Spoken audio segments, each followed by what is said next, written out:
All right, we are live. Welcome, welcome. Today we are talking about why intolerance is so expensive. So we're really talking about the ROI for DEI. And we're joined here with Jen. We're very excited to have Jen Cronenberger with us. And so I am Jasleen, if you haven't joined us before. And so I'm a career coach and I specialize in women's career development. And yeah, I'll pass it on over to Alexandria if you want to introduce yourself. Yeah, I am Alexandria. I am an executive leadership coach. I work specifically with people from underrepresented communities. My favorites are those who are new to leadership so that we can get you on the right path and that human centeredness from the get go. I am also the co founder with Jasleen of the Disruptors, a job board that supports those underrepresented communities, finding companies they can thrive in. And we are so excited to have Jen with us today, and we're going to let her tell you a little bit about her. Awesome. So good to be with you all. I'm Jen Kronberger, and my company is called Jasleen Consulting Group. We work with companies large and small, really talking about leadership and culture. My background is in sports and human performance psychology, and some of my clients have included professional athletes and 7-year-old kids. Everything in between is where I kind of found that it was all the same stuff. And all of that is to say, I think it's so much about how we show up every day, that creates our culture and really lays the foundation for the kind of leader we can be. And I think that all of that has been so critically important moving forward in my career. And I know, growing my business and working with companies, large global companies, even at that level, to say, there's a human element here that we often miss when we're talking numbers. And that's really our focus. We focus on bringing that human side back into business and, building leaders and cultures that are more inclusive and more empathetic and compassionate. That's the focus. Yeah, I love that whole human first element, right? Like that shift, that third evolution of leadership that we're in right now, moving very originally from business first or business only, really, right, into a business first. Like, yeah, I mean, we get you're a human. You can have humanness outside of 9 to 5. Right.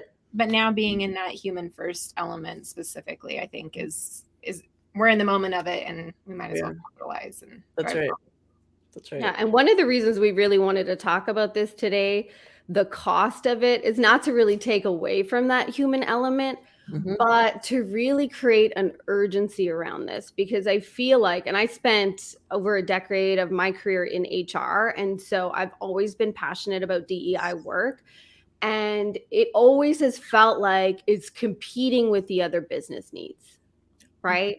And so today we're here to really talk about, this isn't about DEI being in competition or being human centered, being in competition with, increasing your margins and really, outperforming your competitors in terms of financials. I think that's where there's this misconception of, okay, if we're going to do all of these are like a nice to have, the touchy feely stuff. And so, especially for the leaders who are joining us today, who have struggled with this in terms of, being like, okay, it's the right thing to do, but really kind of lighting a fire under all of your leaders in your organization. Because, it was a joke with one of my previous leaders, we'd call it like pushing the wet noodle. It's just so hard to get people engaged. Yeah. And so, and it speaks to one of the things we talk about a lot, is like really having to have that really authentic vision and why you're doing this work, but also how we're integrating it with the business. So really that brings us to our first question, is around what are the hidden costs of not investing in DEI? What should companies really be thinking about here?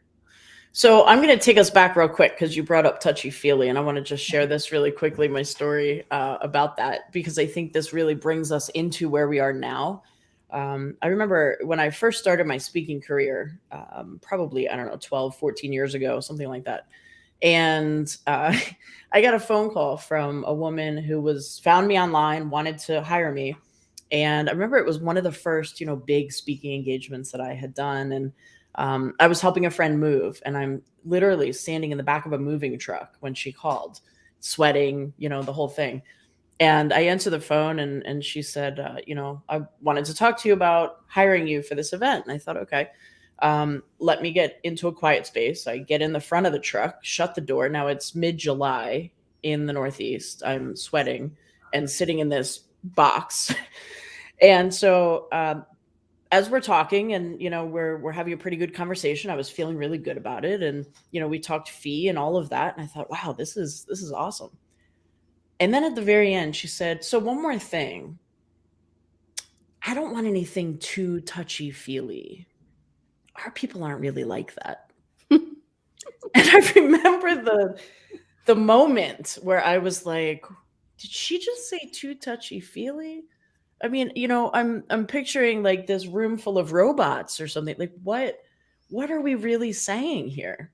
Mm-hmm. And from that, I started to recognize that that idea of saying we have to be two different people in the workplace mm-hmm. is long gone. It needs to be long mm-hmm. gone if it's not long gone in your workspace. We are whole people. Mm-hmm. And when we walk out the door and into our workspace, wherever that is, even if you work from home, who you are in those moments is not someone else. Mm-hmm. It can't be. No. Because what we're seeing today is this onslaught of, people leaving in droves, people changing jobs, people walking out, people just saying, no, I've had enough. Mm-hmm. And the number one reason we're seeing this happen is toxic culture. So, Bank of America Global did some research that I found interesting. This was recent. And they published a report about really what this is, the price of lack of diversity mm-hmm. in American companies they were looking at specifically. And they broke it down into 3 categories, okay? And what was fascinating to me is looking at how it affects each category. One of them was looking at the U.S. economy as a whole. And that's a big topic today, right? Where we stand in the economy and what's happening for us. And while there's different numbers floating around, one was, $23 trillion in US GDP, 70 trillion in economic output, 172 trillion in lifetime earnings over the lifespan. It doesn't really matter how it's measured. What was interesting is that it limits national economies and it reduces GDP. That to me is what I took away. I thought, wow, okay, so this is far reaching. This is not just, at the local store down the street. I mean, this affects everyone.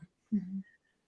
For companies, Bank of America found what we've already known for a long time now, those of us especially in this space. The lack of diversity leads to less innovation, mm-hmm. weaker revenue, weaker cash flows, and the big one right now, like I just mentioned, is lower employee retention. Mm-hmm. And that's an issue. So if we know that's an issue and we're seeing that this is something that is absolutely a catalyst for that, yeah, why are we not solving it, right? Mm. And then let's go to the individual, because that to me is, I believe, where everything begins, is mm-hmm. our own personal, space in this.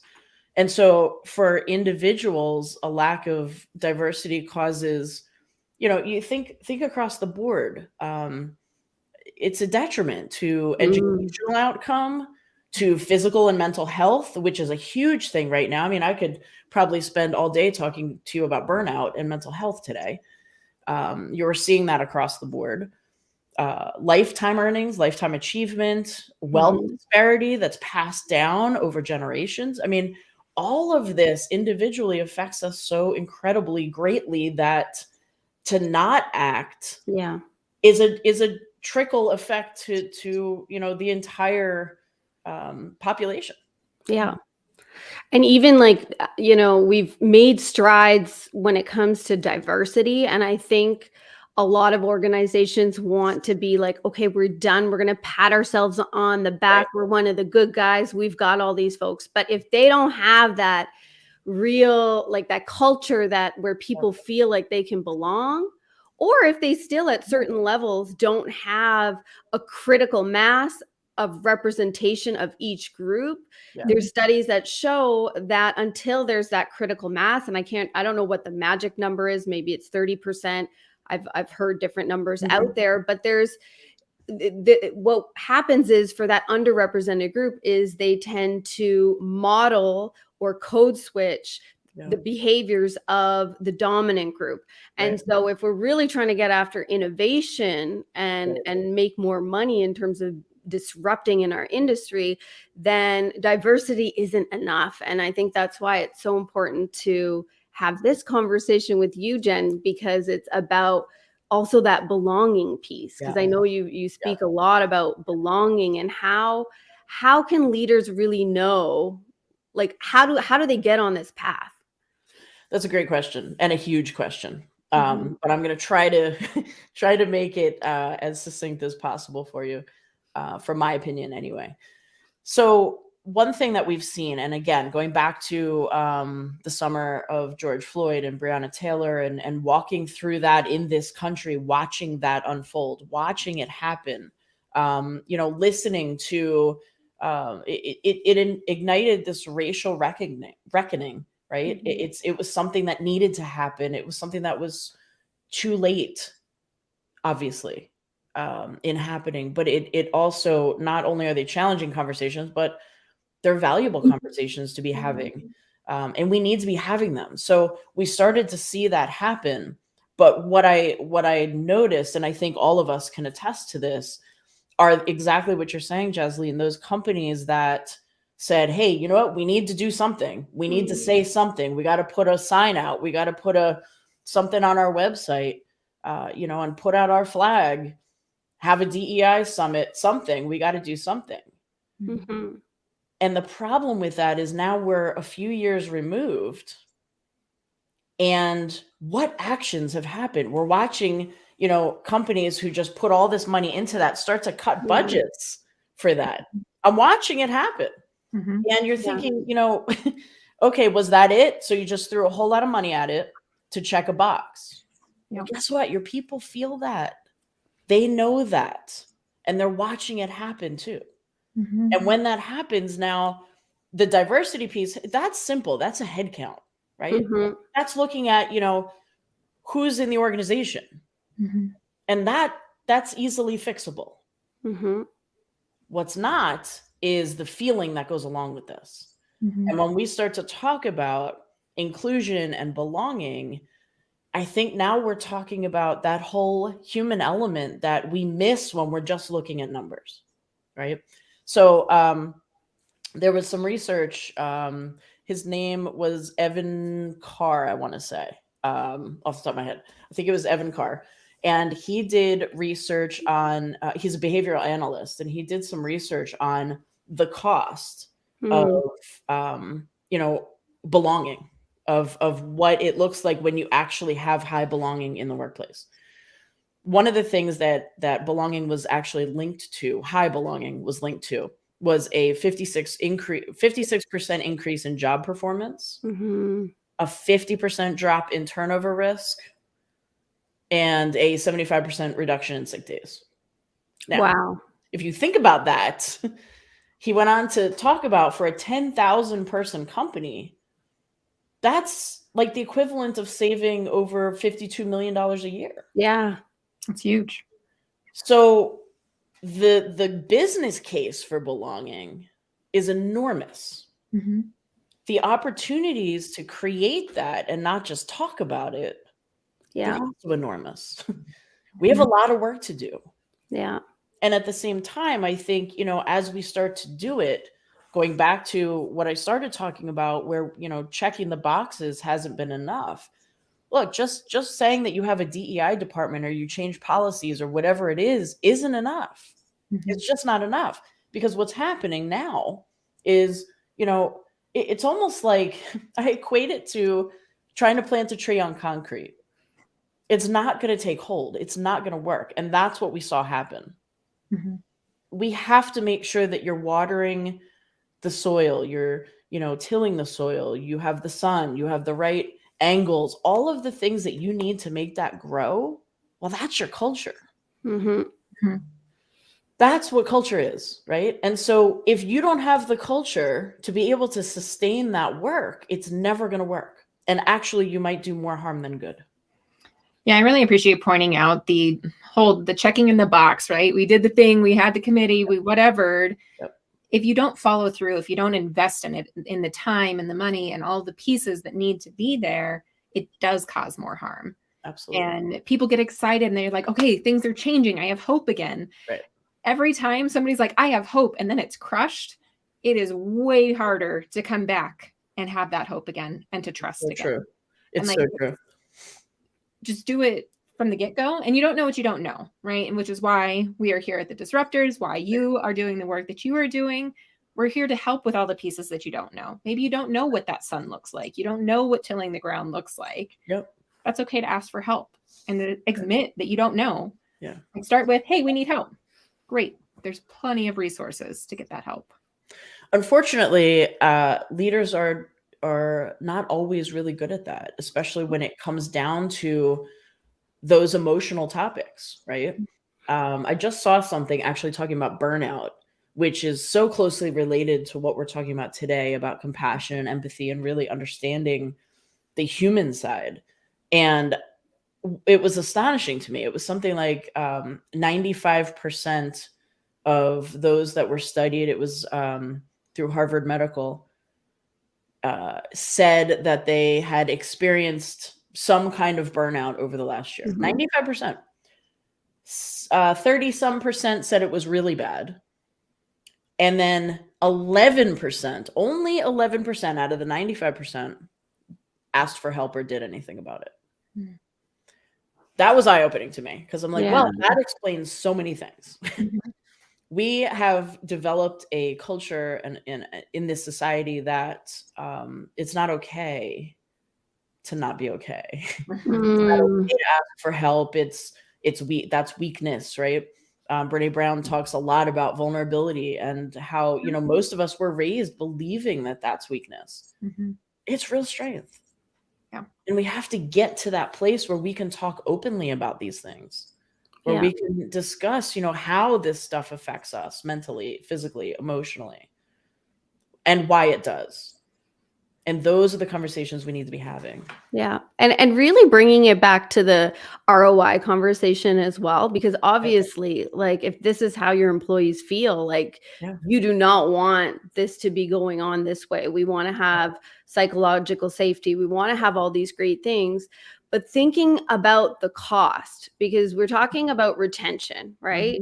Yep. And so the recruiting cost, the cost of training and onboarding a new employee, the cost, like it's just the administrative costs, the gap in terms of performance, all of that is super important to remember. And I know I watched your TED Talk, Jen, and a stat that really stuck out for me is because we're not just seeing people leave, we're seeing people check out but stay in the company. And so we've heard about this quiet quitting. It's not a new concept necessarily, but it's become very much a norm to say, okay, if the company's not going to be loyal to us, we're not going to be loyal to them. And I think that the study that you quoted in the TED Talk was Gallup, and that said 85% of people are disengaged from work. And so let's talk about the cost, how expensive that is to a business, and what leaders should be doing about it. So what was so interesting, and I think that report was, what I quoted in the TED Talk was pre-COVID.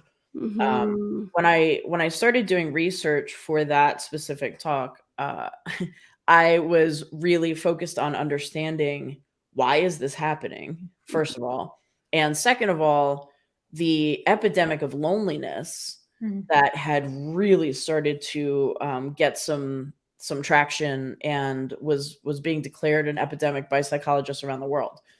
So during that period of time, I was looking at it from a standpoint of, if we're looking at people in the workplace who are feeling this idea of loneliness, now being lonely and being alone are two different things, right? Mm-hmm. There's a lot of times we think, oh, you can't be lonely, you're in a room full of 50 people. Well, guess what? I've been in a room full of 50 people before and felt completely lonely, right?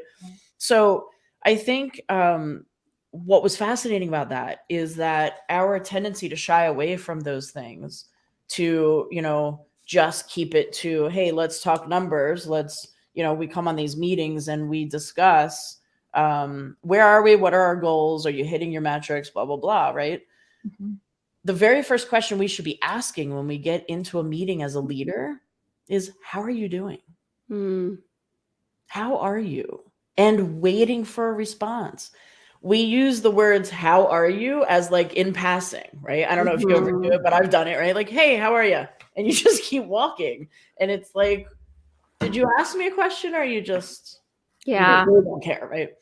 So we have to not use that as a pleasantry. That needs to actually be a question. Totally. I've seen so many leaders ask the question, but not be prepared for the answer. Well, here's the thing with that. Let me just take this one step further. What I encourage people to do is, how are you? Okay. And then, what will you get? You'll get, well, it's Wednesday. It's cold out there, isn't it? Doing okay. We kind of do that.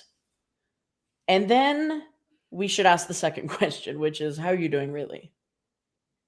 And as a leader, I want to lead with, hey, it's been a rough time, hasn't it? I've struggled too. Yeah. I want to lead with that vulnerability and empathy, because I have to, going back to what you mentioned at psychological safety, leaders who can build that, the strongest, I think, have the best results. Yeah. Because with psychological safety, it can't exist without trust, right? Psychological safety, vulnerability, all of these pieces exist in the hands of trust. And so when we're building trust, well, what does that mean? That means as a leader, my words and actions match. When I say that this is important to our company, I mean it. And I follow it up not just with words or with, a nice phrase on the website, but I follow it up with action, right? I mean, let's be honest, nothing changes until behaviors change. Yeah. And so what are those behaviors? That's what we focus on. Yes. What are those behaviors that we need to really build out? Yeah, I love what you said. Like, it takes time too, because you might try this and you might get nothing. And you might say again, no, really, how are you? And get nothing. And so don't take that as, oh, I must be doing a great job, I'm going to pat myself on the back, check in the box, DEI, done. The silence or no feedback is a signal that you've done a lot to break trust. And so it's going to take a lot more time to build that trust back. I think that is really important when you're in a space, and not even like, it might not have been you, it could have been the organization as a whole has done things to, because I've definitely experienced this going into a new client population where there were things that were out of my control that happened before I was there, and the trust was just gone. Right. And so sometimes it might take a whole year to build that trust back up, especially with what we're seeing with how, companies are dealing with layoffs these days. Right. Like that's a huge takeaway from trust. That's a huge takeaway from psychological safety. Plus, when we're talking about underrepresented groups where there isn't that critical mass and you don't have that diversity, or you don't have that support or freedom to be authentic in the workplace, there's trust, like as a society, that has been lost. Correct. And that's coming into these spaces, and understanding, yeah, I did raise my hand before. I did say what was wrong and what I was noticing, and either I was ignored or I was punished directly or indirectly. Yeah.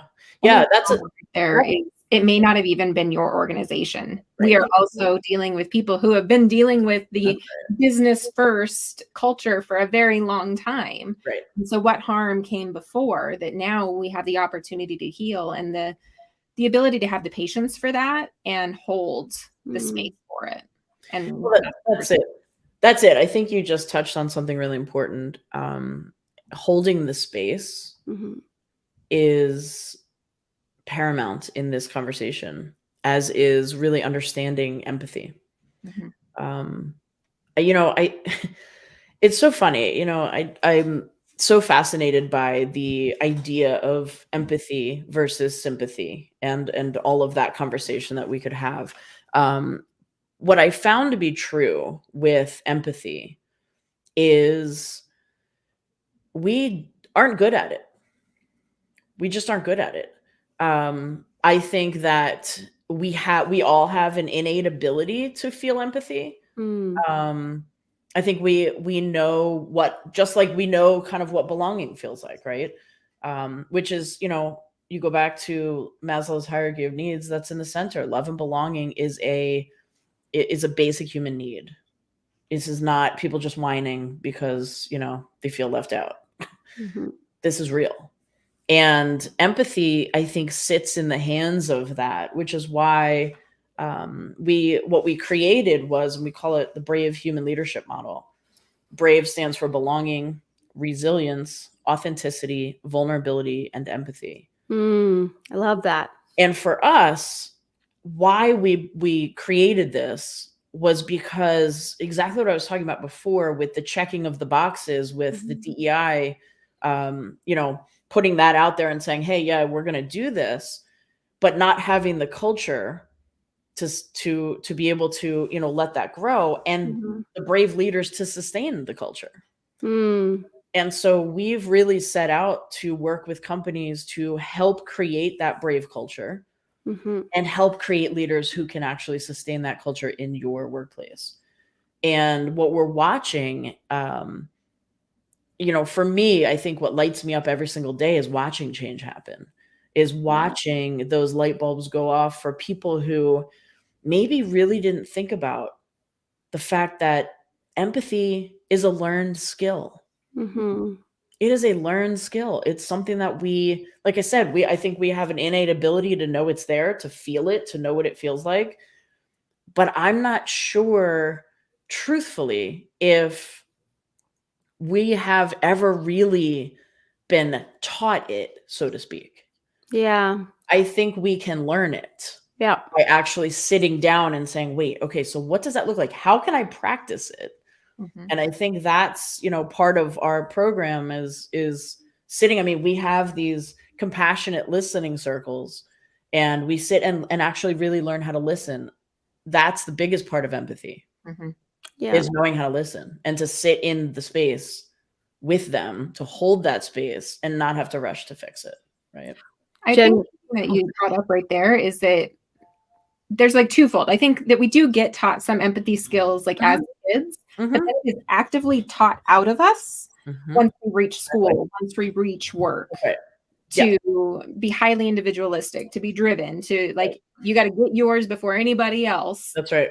And so we have all of these triggers and associations that then encourage us to not be empathetic. Exactly. Yeah. But that's what I mean, as far as, as we grow through this process of all of those things that you just mentioned. I mean, I worked with competitive athletes for a long time. That would show up sometimes, it was like, I have to be number one. That's what I'm here to do. So reminding, finding that empathy, finding that grace and compassion was paramount to be able to practice those skills. But yeah, I think that it's something we have to relearn. I love that we're talking about the practice. One of the quotes that really resonated for me, Jen, in your TED Talk was, compassion is empathy in action. Yeah. And so what the parallel that I drew was when we talk about it's not enough to be not racist. So I think a lot of people say, you know what, I'm not racist. I'm empathetic, right? Empathy is not enough. Yeah. Right. We need to have compassion as well, and the bravery, like you said, to actually act upon that empathy. Yep. And that's what it takes to be actively anti-racist or actively anti-homophobic or actively anti-misogynistic, right? And so it's not enough to say, yeah, I really care about those women struggling, or that, you know, the Black community struggling, or that community over there. I'm very empathetic, but my compassion is centered around myself. I'm only going to act when it is serving me or the business. And so, and like really coming back to this whole ROI conversation, is it can be both. It can be centered around marginalized groups and centering it around the work, the action that needs to happen, and benefit your business, but it needs to be done authentically. It needs to be centered around those who need it most. Right. It needs to be done with an equity lens instead of, right? And so I don't know, what do you think? Because another thought that came to me, Jen, was why are we seeing so many leaders that lack empathy? When we know this is like a universal thing that as humans, we all have it. Sure. Why are we seeing a lack of it in action in leadership, or even inherent to the leaders that we are promoting? Yeah, that's a great question. I wish there was an easy answer, but here's what I see in working with companies that might struggle with that a little bit. There is such a pressure right now, especially right now, put on leaders to perform. It goes back to that idea of, you know, if you're not busy, you're not successful, right? It's that whole, I have to be working 24/7. Now, I'm going to be completely honest and vulnerable and authentic. I struggle with that. I'm trying really hard to break myself of that.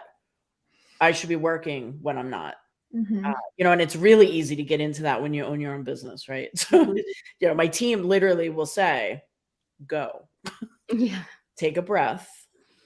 We got this. And I need to hear that sometimes. But that practice, I think, you know, finding the focus on the numbers, on the results, on the output, on, you know, we're jockeying for position to try to get into, you know, different markets where, you know, and if I'm a big company, I am trying to, you know, not just attract the right people, but keep them. That's what I'm struggling with today. So we're forgetting, I think, sometimes that by wanting to do that, attracting and keeping the right people is actually about the people and not the numbers, right? I say it all the time.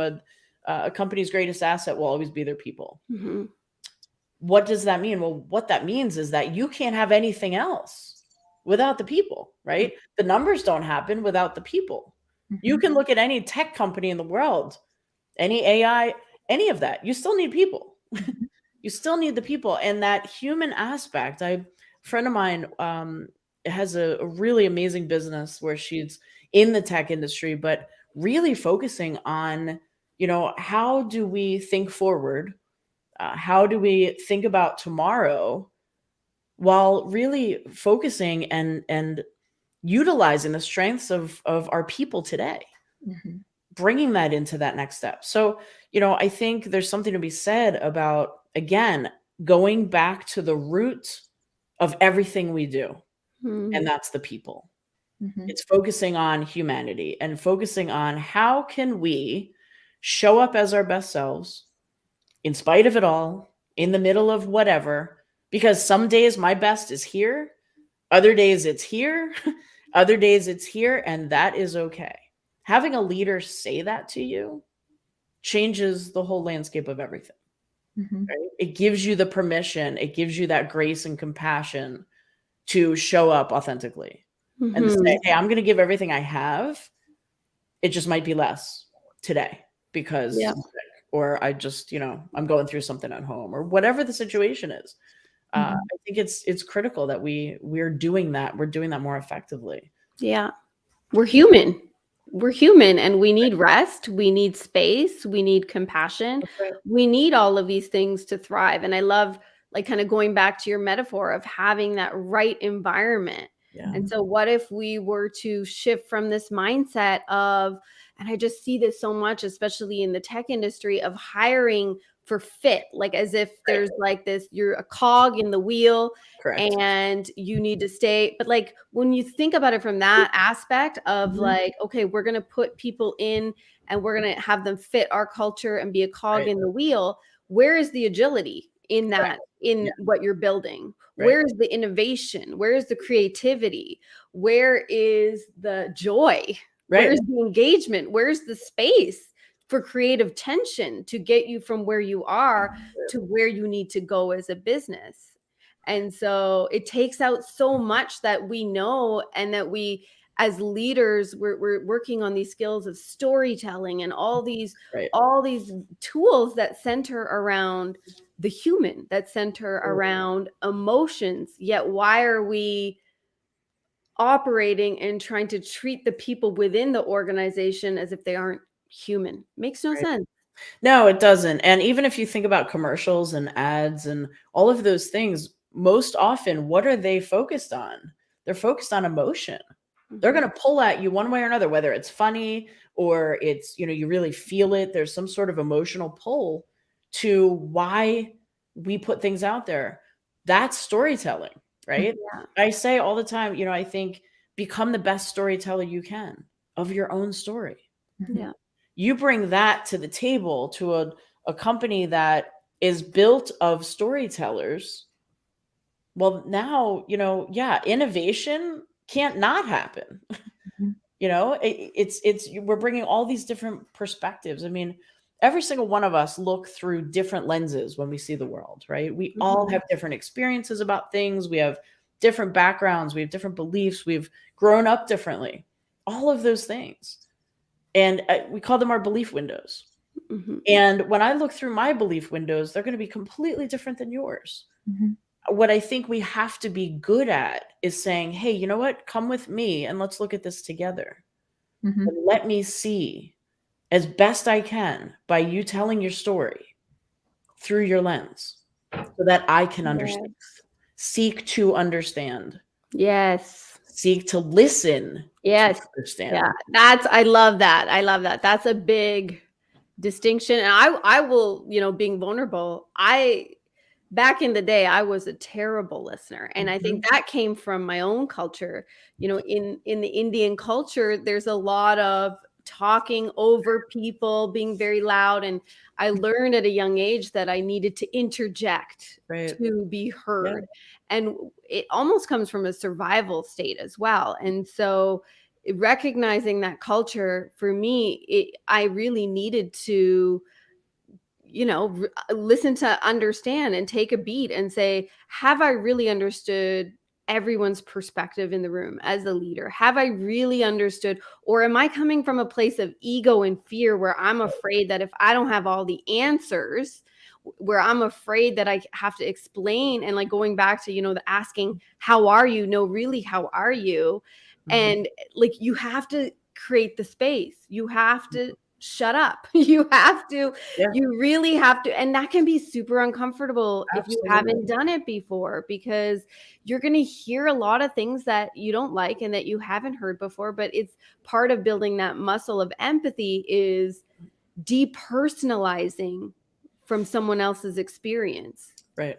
Their experience is their experience. You don't automatically have to start defending yourself or justifying, or like, it's not a question when people are telling you that they have been hurt, when they have been harmed, when they have been led down a path of mistrust. That does have to do with you, but in that conversation, it shouldn't be anything about you. It should be the listening. It should be the validating, because that's what I see a lot in our culture is we invalidate people, not because we want to invalidate them. It's because we're protecting ourselves. We're protecting our vulnerability. And I think that points out that intention and impact are not the same thing, and to keep that in the forefront all the time, right? You maybe didn't intend to cause harm to somebody. You didn't intend to shut somebody's idea down, or you didn't intend to isolate or to not include someone. doesn't mean you didn't. That's right. And it doesn't mean that that's not their experience. And it's funny that you talk about the interjection and the talking over and that being how you were brought into the world. I was brought into the exact opposite. Right? So I actually struggle to interject and I actually struggle to speak up because the culture I was brought up in is I was meant to be seen and not heard. Mm-hmm. And then if I had something to say, it had better be on point and unfallible. Yeah. But most likely just not saying anything at all. Yeah. And even this far into my life, doing a lot of unpacking, being a therapist originally, it's still there. It's still I think that's why the corporate world was so hard on me, because I was raised to have a voice. I was raised in a diplomatic family where you were allowed to have a different opinion. And then I was conditioned to be like, no, you can't have a different opinion unless you have a PowerPoint of data that proves to us. And so I did get good at presenting data and facts around this, but then that was a path to burnout for what, wasn't always my core role, or, as an HR generalist, especially trying to bring DEI to the center while everyone's trying to push it to the margins. It was just exhausting, right? Well, it's fascinating about what you both just said, and seeing, again, those are your belief windows, right? You come from two totally opposite places. And I think I can relate probably to both of you, oddly enough. I was the youngest of 5 children, all 4 of them a lot older than me. So, they'd be talking and I was just this little thing that they were like, go away. You have nothing valid to say that matters to this conversation. That's how it felt to me as a child anyway. Again, a lot of unpacking where, all of that is fun, right? And funny, I ended up being a speaker this is what I do for a living. So I guess there's something to that. But what I find in that's fascinating is how we navigate through that in the corporate space. Of being able to say, look, we all come from different places. We're all bringing that with us. That's not something we can leave behind. And so how do we account and make space for all of these different perspectives and backgrounds and ideas and thoughts? One way is, again, going back to that listening, one thing that we practice is we literally have 2 people face each other in some of our workshops. And one has to tell a story. One's the storyteller. And they share about a time when they had to overcome something in their life. And the other person can only ask questions, clarifying questions, but can't interject, can't say, oh, I know about that. It's not about you in that moment. You're just listening. And it is so powerful to watch when these people just kind of lean into each other and they're listening. And then we debrief at the end. And how many people say, gosh, that was really hard. I don't know if I've ever done it quite like that before. I've never really listened at that level, or, it was hard to not give those moments of like, oh, I feel you, not to give any of that feedback too. That was weird. And I said, well, imagine though, just being able to sit and not have your voice be the one that's heard, to elevate the voice of the people that we need to hear their stories. We need them to be telling their stories in the workplace, and understanding that, listening to that and be able to say, even if it's, tell me more. Tell me more. I use those words all the time. I want to understand. Tell me more. Love those 3 words. And I think, going back to like my coach education, we learn about the levels of listening. Right. And most people won't get to that highest level of listening, but that's what we should be striving for, is not just listening to the words, right, but paying attention to the body language, paying attention to the trends and the stories and the things that aren't being said. Right. Because there's a reason why they're not being said.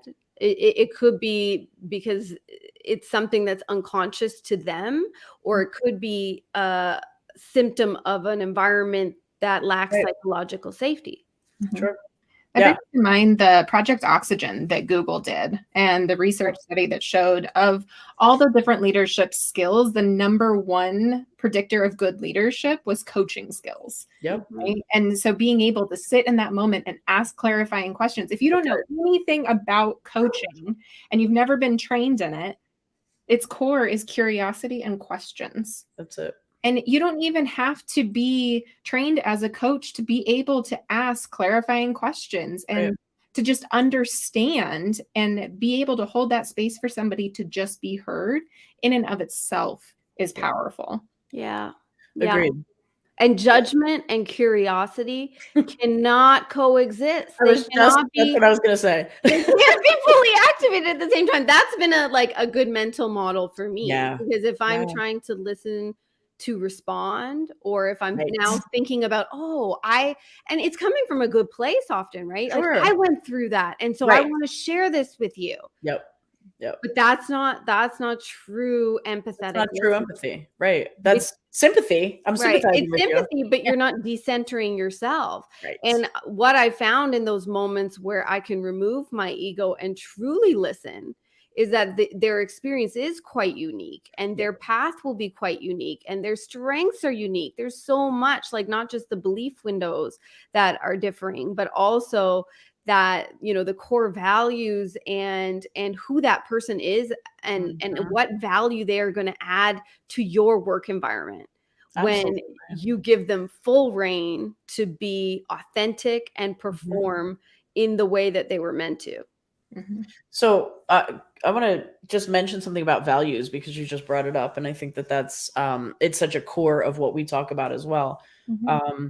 One of the things that I think is so fascinating is I do this exercise where I ask, and this is usually kind of in the beginning where we're trying to figure out, I believe strongly that as a leader, you can't lead anyone anywhere until you know where you're going and who you are. Yep. And so we get really focused on that in the beginning. Mm-hmm. One of the questions that I ask, and I have them just kind of stand up, walk around the room, find somebody you don't know, and ask one simple question: who are you?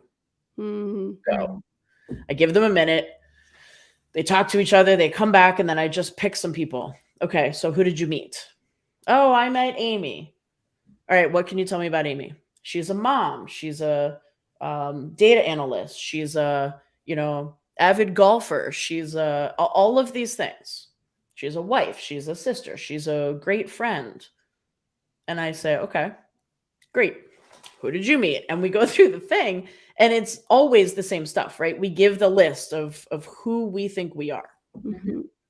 What always fascinates me, and this is part of that, taking that next step to values, is that really who you are, or is that what you are? Mm-hmm. Because that list are the roles that you play for everyone else in your life. Yes. Right? That's not who you are. Yeah. That's what you are.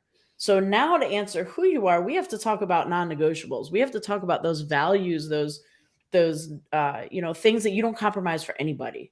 Yeah. It's faith, it's integrity, it's whatever it is for you. Everybody has those. Mm-hmm. This is all a part of belonging. This is all a part of understanding why this stuff is so critically important. Yeah. And why this makes, businesses who focus on this stuff are exponentially way ahead of the curve. Mm-hmm. The ROI is it's so big that I think those companies are like, hey, we get it. We're off and running. And what's fascinating? A lot of those companies are the ones that hire us. Yeah. Because they're like, we get it. We're in it. We have the money because we know it's important. We have to spend money on this because it's about spending money on people. Yeah. And so how can you help us take care of our people? Drawing attention to what you just said, right? The profitability that comes from investing in these things is huge, right? And I actually have noticed we've used ROI a whole bunch of times for accessibility's sake. That's return on investment. Yes. In the world. Thank you. I was like, hey, we've said that a lot. I know. Sorry. Right? Yeah. Your return on investment. So what you're investing into the business, you're going to get a return on it. And so the same goes for DEI. There's actually a financial return that you're going to get from investing. Thanks And for that DEI, catch, Alexandra. diversity, equity, and inclusion. Yeah. So the Yes. who do invest DEI. in diversity, equity, and inclusion are seeing 30 to 35% more profit the companies that aren't. So you're moving money on the table. And to just recap some of the other costs that we've talked about, retention, right? To bring in a new employee, if we're just talking about base average for recruiting, administration, all of that stuff, it costs just over $4,000 per person that you need to bring back into your organization. And then the hidden costs of lost knowledge and reshuffling of teams and production that is lost, it can cost you 213% more than the annual salary of that employee to then replace them. So there are very serious financial costs and consequences of not doing this investment and the money being left on the table, which I know that it's hard to conceptualize and be like, oh, well, I didn't have that money anyway, but your lack of innovation, your stagnation, and what happens when your company falls so far behind that you're no longer competitive in the market and you close. That's right. You're really at that point, you lose a lot. I mean, just from a standpoint of not being competitive. You can see the numbers and the research being done about, especially our as people start to come into the workplace, our newer generations coming into the workplace, and how many people you ask these questions, what do you want to see in a company? The top answer is I want to feel like my company stands for something. I want a strong sense of belonging. I want these things to be a priority to the company that I serve. So, that alone, again, going back to even just attracting the right people, right? You're not going to attract those people if that's not a priority in your company. Or if you're not clear about it, right? If you're not clear in your own executive team, because it comes from the top down. And all your microcultures across your departments and everything you have going on. If you're not clear about that, then you can't convey that out, and then people don't know. And I think the other thing that I want to highlight here is not all cultures are the same. Not all cultures are a fit for everyone, right? What I value as a company that is prioritizing belonging for me does not mean it's going to be perceived the same way as Jasleen or as you, Jen. That's right. We all have different needs. And so there isn't a cookie cutter culture. There isn't a cookie cutter way to do belonging or inclusion. Exactly. You have to meet your people where your people are. And if that's your customers, your employees, they're your people. That's who you should be prioritizing. Interestingly enough, that is the title of the book that I'm midway through writing. And where they are. I love that. So funny. I was like, oh yeah, okay, that's perfect. That's a great plug. It's not out yet, but it's coming.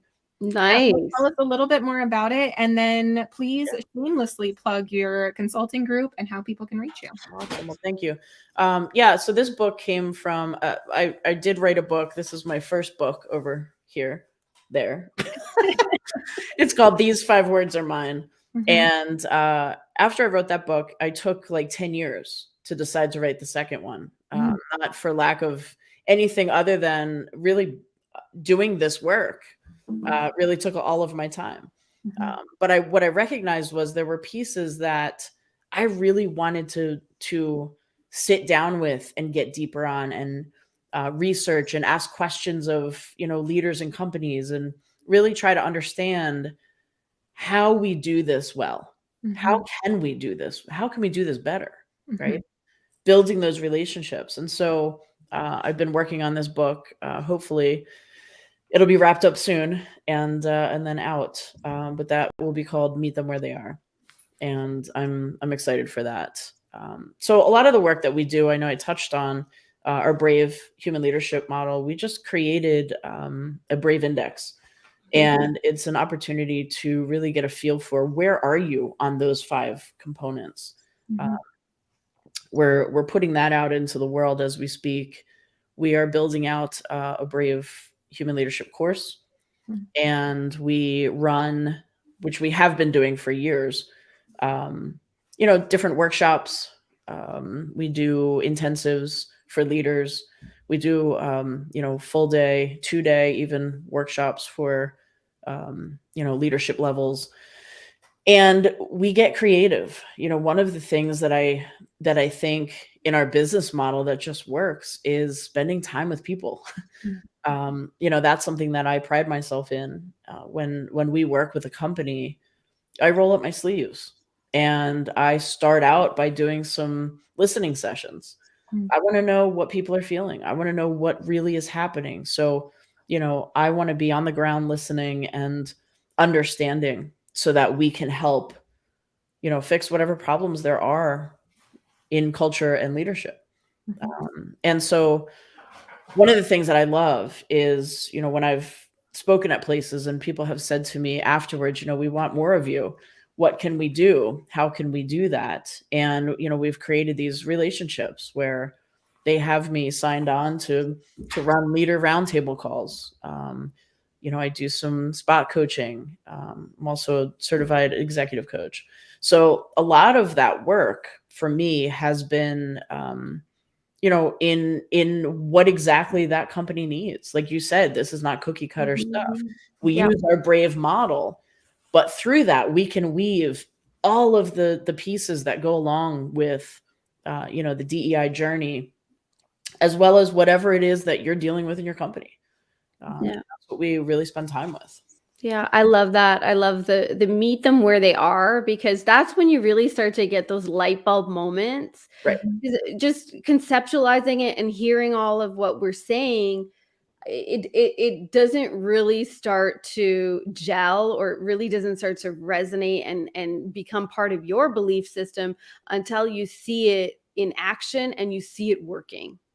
Right. And I think that's like the key, is to really, if you take anything from our conversation today, is to really make that a part of your belief system, that this is an investment in your people, but it's also an investment in your business. And I just want to share real quick. So McKinsey did a study with 15 countries, over 1,000 organizations, large organizations.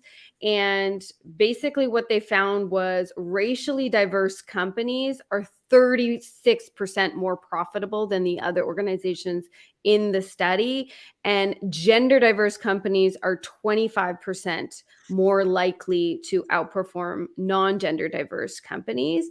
And it's interesting because only 5% of the companies were true diversity leaders when it came to gender, and only 15% were leaders when it came to having different races represented in the organization. So when you think about that, not just in terms of profitability, but in terms of your competitors, how much room there is for you to really become. Because when you get really good at decentering and listening and observing the trends and knowing people, that's not just, a nice thing to do. It actually is going to transform your company. And I love that, Jen, you've got all sorts of tools that help people do this in practical ways and meets everyone where they are, because it does need to be relevant for their business.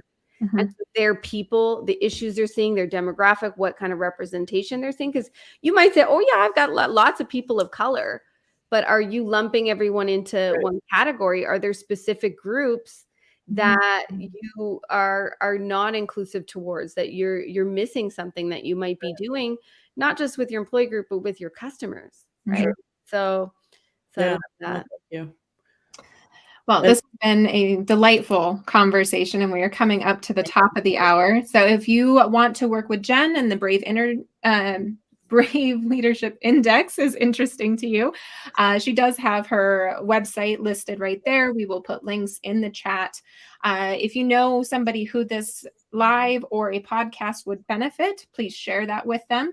The podcast is available on Spotify and Apple Podcasts, and please subscribe, follow, and rate it so that we can reach as many people as possible to hear this message. We have our checklist is a great way to get started. So you can head over to jobdisruptors.com to get that checklist. And if you are a company who needs help and support in finding what will work for your company for DEI, fill out that I'm hiring scheduling form on the website, and we can get in contact with you for your evaluation. Yeah. And if you're watching this on LinkedIn Live, please go to your favorite streaming service and subscribe to this as a podcast as well, and share the podcast. If you're listening to this in podcast format, thank you. Please subscribe and leave a review. It would really help us with visibility and our reach. We'd be so grateful for that. All right. Well, thank you everybody for joining us. We will be back next week, and we hope to see you with us. Thank you. Take care.